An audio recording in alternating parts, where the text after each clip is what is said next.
Hi, I'm Lynne Marie Rowland.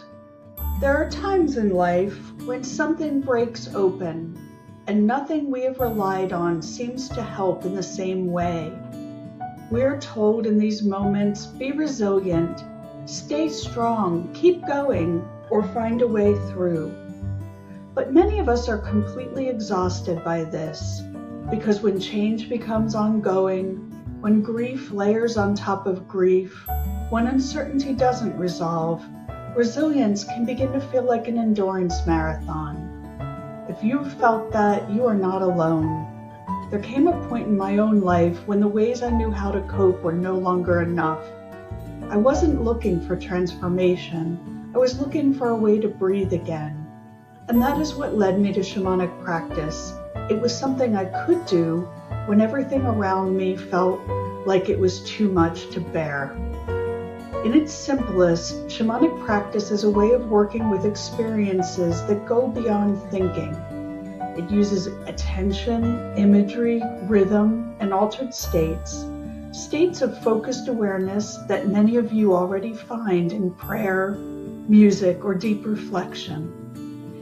In these states, something different becomes possible. You're no longer trying to solve your experience from the outside.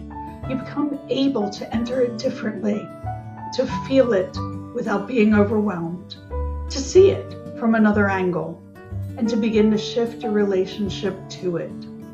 This is where the real change begins, because often what makes a moment unbearable is not only what's happening, but that we feel alone inside of it.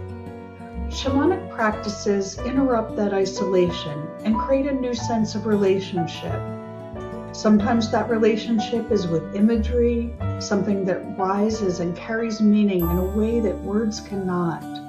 Sometimes it's with the body, where what has been held begins slowly to move.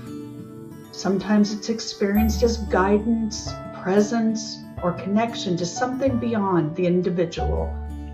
You don't have to define it for it to matter. What matters is you're no longer standing outside your experience trying to endure it.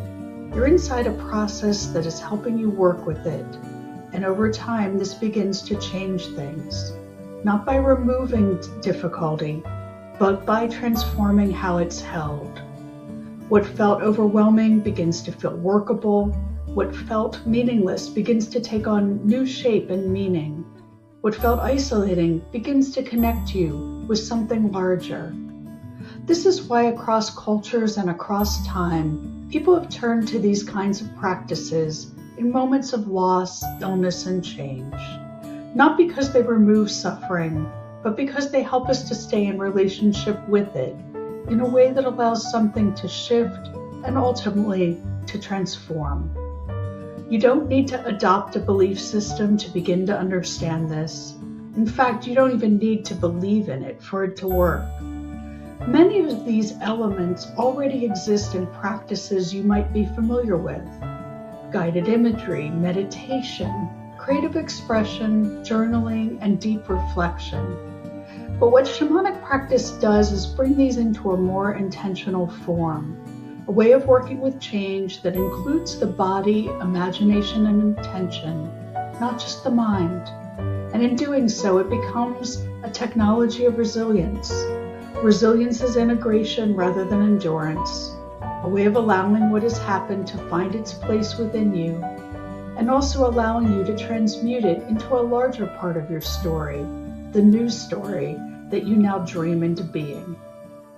If you're in a moment where something feels too much or unclear, you might begin with something simple.